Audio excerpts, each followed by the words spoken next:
Fabrx, a web and blockchain middleware platform, announced today it has completed the development of Tezos protocol-level triggers and events platform for both on-chain and off-chain events.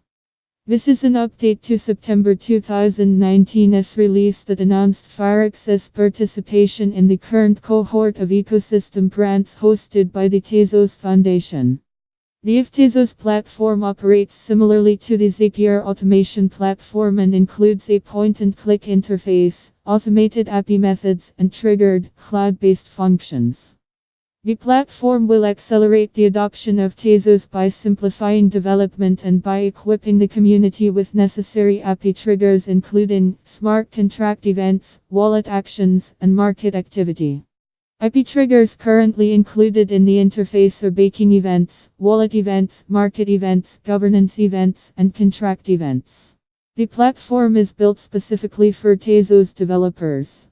However, the point-and-click solution is available to all end users, including delegators, bakers, traders, and holders. These enhanced tools, triggers, and events enable new projects to integrate Tezos functionality with minimal code. The goal is to increase engagement amongst holders, traders, and stakers within the ecos.